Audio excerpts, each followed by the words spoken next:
kami akan membentangkan bagaimana keadaan di peringkat hulu sungai. Peringkat yang pertama di hulu sungai, berlakunya tindakan lurabi. Lurabi yang sempit dan serum terbentuk akibat alir sungai yang deras.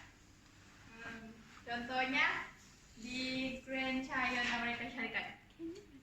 Oke. Dan peringkat yang kedua adalah terbentuknya Grand Canyon. Grand Canyon. Oke, Grand Canyon di Amerika Syarikat. Yang kedua, peringkat air terjun, terbentuknya air terjun dan jeram. Air terjun terbentuk di kawasan batuan berlapis antara batuan berlapis lembut dan batuan yang keras. Batuan yang lembut mudah terhakis berbanding batuan yang keras. Tindakan hidraul sungai mempunyai mampu mencungkil lapisan batuan lembut dan membentuk lubuk punjam yang dalam. Oke.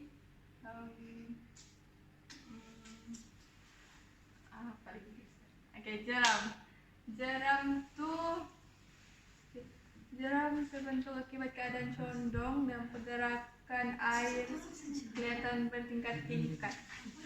Lalu terbentuklah jeram. Contohnya jeram di Sungai Sedim Pulim Kedah. Dan yang terakhir, lubang periuk. Lubang periuk terbentuk akibat aliran air sungai yang deras dan berbusa yang menghakis dan mendalami rekahan di dasar sungai. Dan contohnya Telaga 7 di Pulau Langkawi. Oke, sekian dan terima kasih. Itu saya daripada kami. Kami membentang tentang pendidikan dan sungai.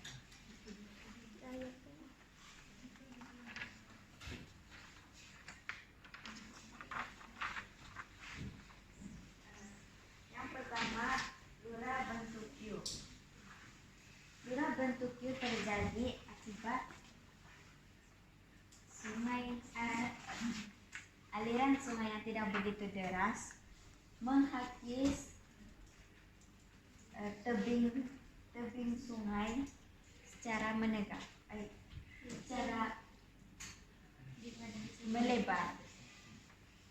Hakisan melebar. Itu sungai lurah berbentuk U. Lurah berbentuk U terjadi. Contohnya Glacier National Park Montana di Amerika Syarikat. Oke. Likuan sungai. Mula berliku di bahagian tengah sungai, mempunyai tebing cengkung dan tebing cembung. Hakisan berlaku di tebing cengkung sungai dan pemendapan di tebing cembung. Tebing cengkung adalah dalam, sementara tebing cembung adalah cetek. Contoh sungai Lendu, Alur Gajah, Melaka. Okay. Yang terakhir adalah Susuk Bukit Berpanjang. Ia terbentuk di kawasan pergunungan yang terdiri daripada batuan lembut dan batuan keras. Batuan lembut lebih cepat terhakis oleh sungai berbanding batuan yang keras. Hakisan sisi yang kiat berlaku di bahagian batuan lembut menghasilkan cenurau dan menjadi batuan keras tertonjol sebagai tebing cembung.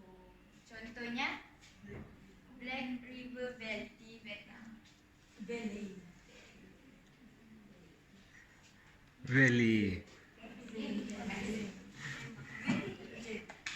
Ya. Ini macam ni salah. Apa ni?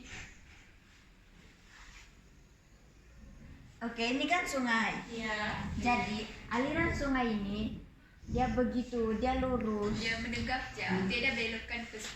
Iya. Dia lurus dia. Jadi di sini pun lurus. Tapi dia ada belok.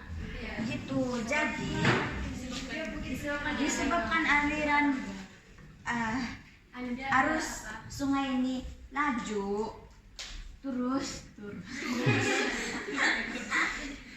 apa itu di sini terhakis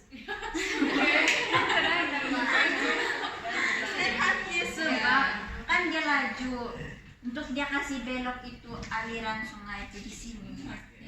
Terus yang di sini tuh Belakangnya pemendakan.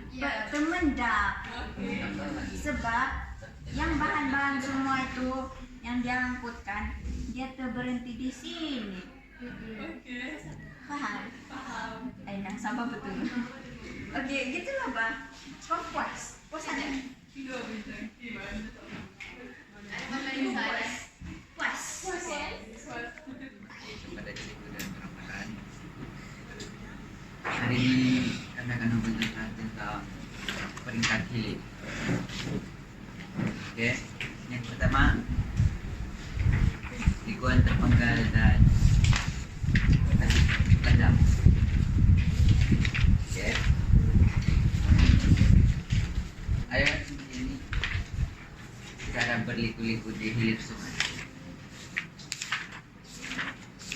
Proses pemendapan dan hakisan berlaku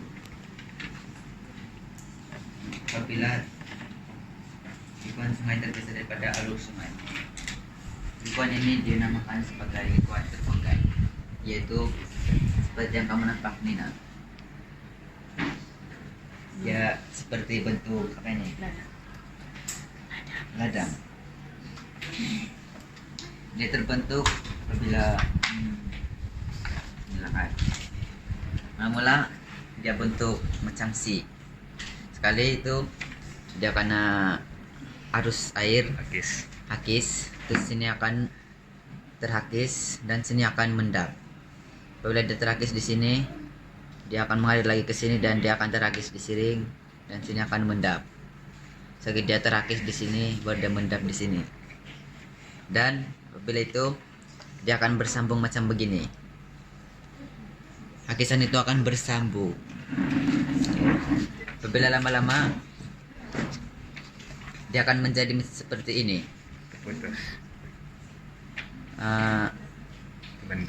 Mendap. Dan mendapan itu akan tidak ada aliran air lagi. Yang kedua adalah dataran banjir dan tertambak. Dataran banjir ialah kawasan tanah pamah yang terletak di peringkat hilir sungai dan dilimpahi air sungai ketika banjir.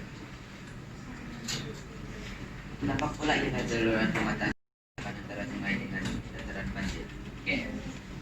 Tertambak ini ialah apabila lepas banjir yang lumpur-lumpur sama semua sampah-sampah itu karena bawah dan terkumpul di siring-siring sungai lah. Itu ialah tertambak. Lumpur lepung berlaku secara meluas di muara sungai yang terlindung. Kawasan muara halaju aliran sungai amat perlahan karena pertemuan arus sungai dengan air laut.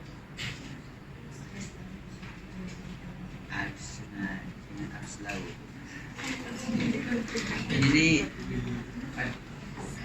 maksudnya itu air dekat sudah di laut, air sungai dekat sudah di laut, jadi dia akan bertemu. Oke.